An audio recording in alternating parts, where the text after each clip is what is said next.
2011 AP Micro FRQ number 1.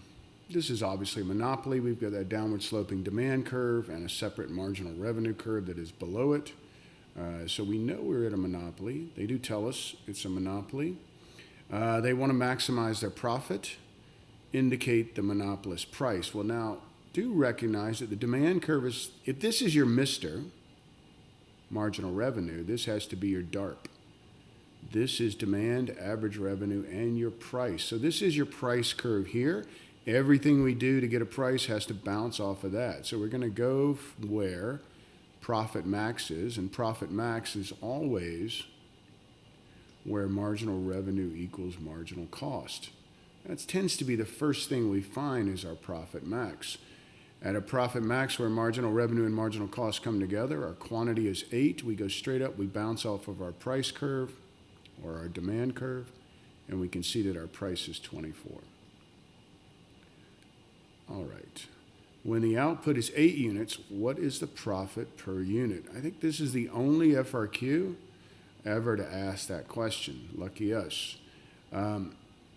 At 8 units, we go straight up. Remember, it's all about the quantity, tick, tick, tick, tick, tick, until we hit where our ATC is. This tells us what our cost is. Our cost for that 8th unit is $18, but what we charge for that unit, the price, is $24. So, easy enough, if we charge $24 and our cost is $18, obviously our profit has to be $6 for that 1 unit. Obviously, this whole area would be profit. If they ask us the area of profit or what was total profit, it would just be 6 times 6 times the 8 or the quantity you produce. But just for 1 per unit, it is just that one $6. Hopefully we can see that. All right, let's get rid of some of this. And let's go back to see what they want us to do. Assume that the monopoly is maximizing profit, meaning that it's at profit max. Is allocative efficiency achieved? Now, you need to know that and you should just know that allocative efficiency is where price equals marginal cost. This is where a perfectly competitive firm would produce. If this was a perfectly competitive industry, they would charge $20 and they would produce 10 units, because that right there is allocative efficiency, where your price equals your marginal cost. Remember earlier I said this is your price curve. So they could either say demand equals marginal cost, or they could say price equals marginal cost. Most likely you're going to see price equals marginal cost as allocative efficiency. So assume that they're maximizing profits. We know they're producing at a price of 24 and a quantity of 8. We would simply say no, they are not allocatively efficient, as price is greater than marginal cost. And that should get you the points. This monopolist price is greater than it being at allocative efficiency, and it produces definitely less quantity. Monopolists tend to never want to produce at the allocatively efficient point unless they are forced. All right. Between prices 16 and 18 is the monopolist elastic, inelastic, unit elastic of its demand curve. And please explain. So this one's a bit more complicated just because there's 3 different ways we can do this, right? I think the easiest way and the quickest way, and the way I'd want you to think about this, is that what we recognize is that where marginal revenue is 0, can we see our marginal revenue curve is 0 at that point right there? If we go straight up, where we hit our demand curve, that becomes unit elastic. That is our unit elastic point on our demand curve, always found the same way. Everything below that is inelastic. Everything above it is elastic. So you could have answered this question very easily just by saying marginal revenue is negative. And I would say they're in the inelastic section. As marginal revenue is negative. That's a perfectly good explanation of that we are, if marginal revenue is negative, we can see we must be in our inelastic section of our demand curve because there is some negative marginal revenue for producing those quantities. We could have also done a total revenue test, which is just total revenue is price times quantity here. And I know that I did these beforehand, at a price of 16, the quantity produced would be 12. 16 times 12 was 192. Your total revenue would have been 192. But then when the price goes up to 18, the quantity is at 11, and this is 198. Again, here, what we see is when the price goes up from 16 to 18, the total revenue goes up. The only place where that works, where your price goes up and your total revenue goes up, is knowing how to draw. Here's a demand curve. Here's your total revenue curve. We go straight up through the top of total revenue. That's unit elastic. We could do this on this graph also. We've already done it, really. I'm just drawing it again over here. The only way to show that we're in the inelastic section, if the price goes up, can you see that total revenue has to go up? The only way that that works is if you're in the inelastic section. Obviously, if we were in the elastic section of our demand curve and your price went up, your total revenue would go down. So we can't be in the elastic, we have to be in the inelastic section. So you could have done a total revenue test. You could have also done PED. You could have found a PED value, or the coefficient for PED. And the formula is percentage change in quantity demand over a percentage change in price. Now recognize that I would never do these because this is a perfectly excellent way. And if you're working on your FRQs, you need to do them as quickly as possible. Put this knowledge in your head and don't let it go. Know where the inelastic section is just in case they ask us something strange. They might ask you, why does a monopolist never produce in the inelastic section of his demand curve unless he's forced? And this is a perfectly excellent way of answering it. Marginal revenue is negative. They could have also said, why does a monopolist want to produce in the elastic section? And you just flip it around and say, because marginal revenue is positive. That's why a monopolist would produce in the elastic section, not in the inelastic section. So back to the PED values. Percentage change in price. It looks like we went from 16 to 18. So that looks at the percentage change in price would be 2 of 16 or 1 of 8. 1 of 8.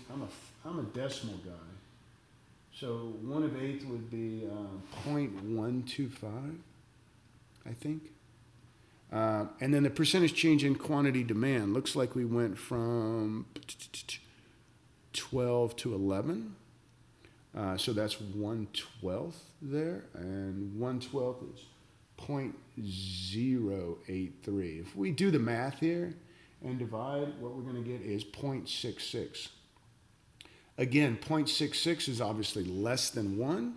If it's less than 1, it has to be inelastic. So you could have done any of those or all of those. Obviously, you know which one I'm doing to be simple and fast.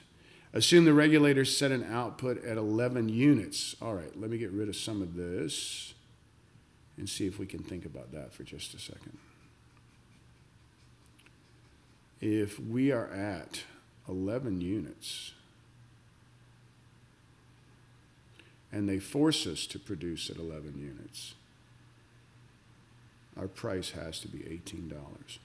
Recognize that the monopolist can either choose his quantity or he can choose his price, but he can't choose both. If they tell him he has to be at 11 units, then he has to produce it at a price of $18, right? If he wants to sell 8 units, his price has to be $24. Just recognize that the monopolist, the way we say it is the monopolist can choose his price or his quantity, but he can't choose both. So if he's forced to produce at 11 units, the price would be $18.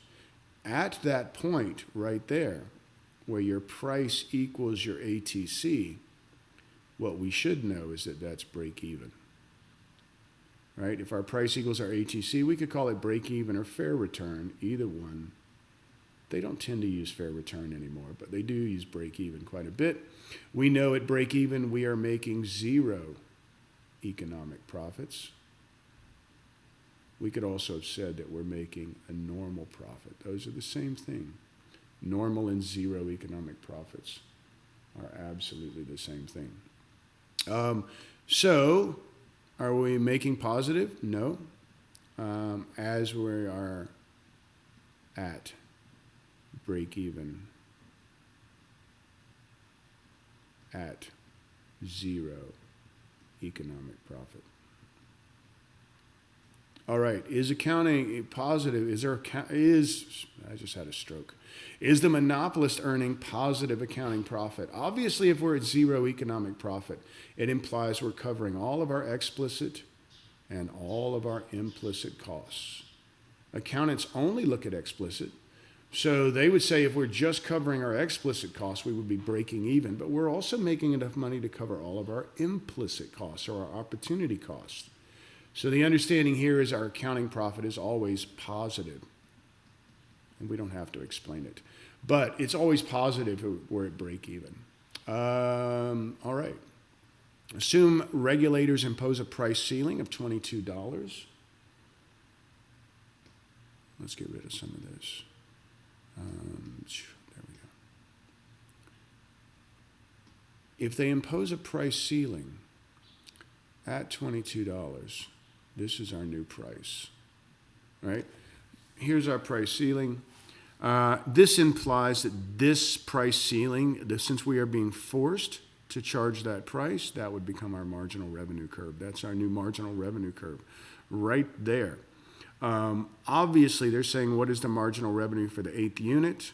We just have to know that at the 8th unit, our marginal revenue would be $22. What quantity will be produced? Well, at that price, we hit the demand curve or our price curve. We know that at that $22 price, we'll produce 9 units. All right, G, instead, assume that the monopolist practices perfect price discrimination, also called for whatever. What quantity will be produced? So for understanding perfect price discrimination, just recognize, get rid of some of this, just recognize that your marginal revenue curve, because the firm is perfectly price discriminating, it implies that it can charge the highest price for every unit of good it sells. So it can charge that price for the first unit and that price for the second and third and fourth and fifth and sixth and seventh and eighth and the 9th unit and the 10th unit. It can charge the highest price for every unit it sells. Because it does that, its demand curve now becomes its Mr. DARP curve. In essence, this marginal revenue curve disappears, and this becomes not only your marginal revenue curve, but also your demand or your Mr. DARP. So if this is your Mr., and that's your marginal cost, where marginal revenue and marginal cost comes together, this firm that would be its profit max. It would produce 10 units of this good. Because it would not, obviously it's not going to produce the 11th unit where the marginal cost is greater than its price it can charge. That would be absolutely wrong. So it's not going to do that. It would stop production where marginal revenue and marginal costs come together. Right there. That would be its profit max. And what would be the value of its consumer surplus? It can charge the highest price again for every unit that it produces. Therefore, there is zero consumer surplus. Recognize that with perfect price discrimination, we need to always understand that there is zero consumer surplus. There is also zero deadweight loss. Recognize that there's no deadweight loss for this monopoly because it is producing the allocatively efficient quantity. That's one of the good things about perfectly price discriminating firms, monopolies, I guess, is that they will produce that allocative or socially optimal quantity that society wants. They just charge everybody the highest price they can get to make higher profits. All right. Be safe. Take care. See you soon.